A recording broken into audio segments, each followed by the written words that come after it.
je suis Micheline Pepin de Bassin et aujourd'hui je voudrais rendre un témoignage aux Sœurs de l'Assomption qui sont venues par chez nous pendant plusieurs années. Alors, avec Marie, tout miser sur Dieu pour révéler l'amour du Père dans l'éducation des jeunes filles. C'est le charisme des Sœurs de l'Assomption de la Sainte Vierge. Et elles ont porté ce charisme avec elles partout où elles sont allées. Alors, elles ont enseigné longtemps à Bassin, à l'école du village, l'école Notre-Dame de l'Assomption. Quand les prêtres, on n'a plus de prêtres résidents au presbytère, elles sont venues habiter au presbytère. Alors, Sœur Thérèse Drouin, Sœur Jacqueline Provencher et Gisèle Frigon, qui était novice à l'époque, ont habité au presbytère.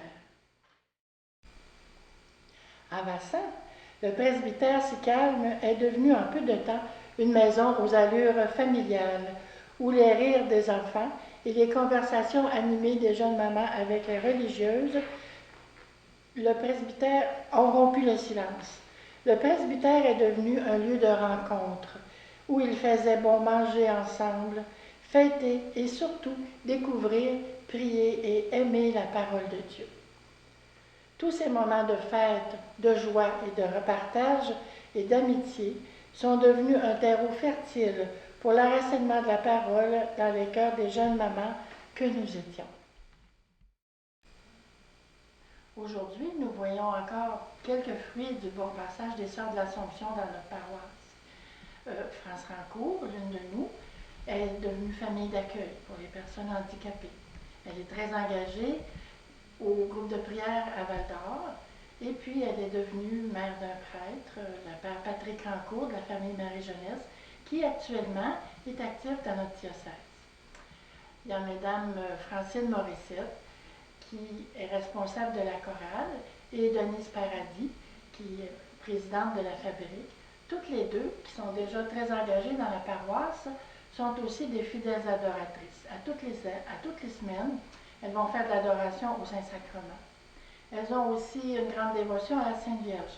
Et à chaque année, au mois de mai pour le mois de Marie et au mois d'octobre pour le mois du Rosaire, elles invitent les personnes de la paroisse à venir prier le chapelet à chaque jour à l'église.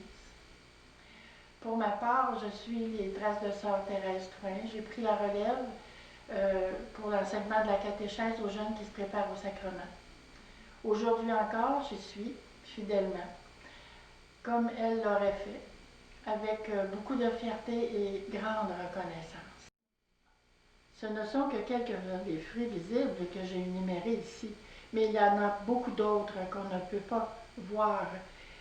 Ce sont les visites à domicile que Sœur Jacqueline a faites à vélo et les accueils généreux et chaleureux que Sœur Pauline et Sœur Thérèse ont fait au presbytère.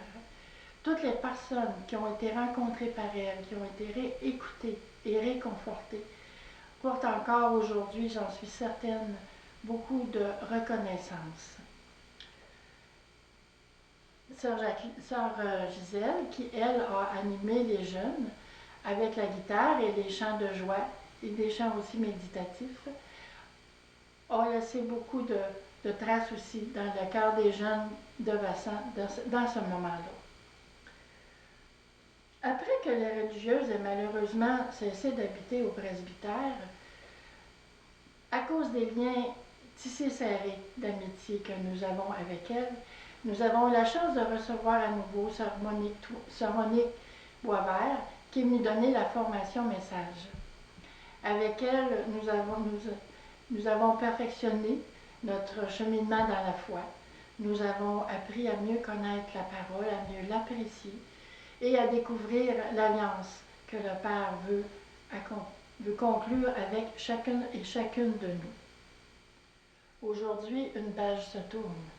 Un nouveau chapitre de l'histoire des Sœurs de l'Assomption commence. Notre histoire aussi doit continuer autrement. Il y aura un grand vide. Comme Sœur Monique nous l'a souvent enseigné, devant les changements, il ne faut pas cultiver de regrets, comme si on entretenait la tradition du chat attaché. Il faut garder l'espérance et chercher dans l'avenir qui se dessine les chemins que l'époux veut nous montrer. Nous devons fixer notre regard sur la comète de Notre-Dame de l'Assomption. Grâce à l'héritage riche que nous avons reçu de vous, nous pouvons donner suite à l'extraordinaire histoire des éducatrices au pays d'ici ont commencé.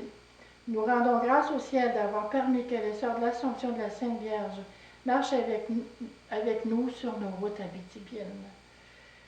Grâce à ce don précieux, l'histoire de l'Abitibi a certainement été enrichie de votre amour de la mission et de vos valeurs chrétiennes d'accueil, de grande générosité que vous avez enseignées à tous ceux qui ont croisé votre chemin.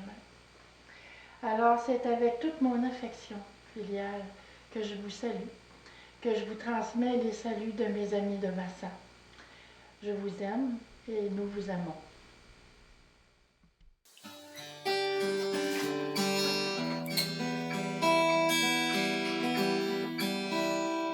Toi, splendor de lys, toi, l'Immaculée, Marie, cœur de tendresse,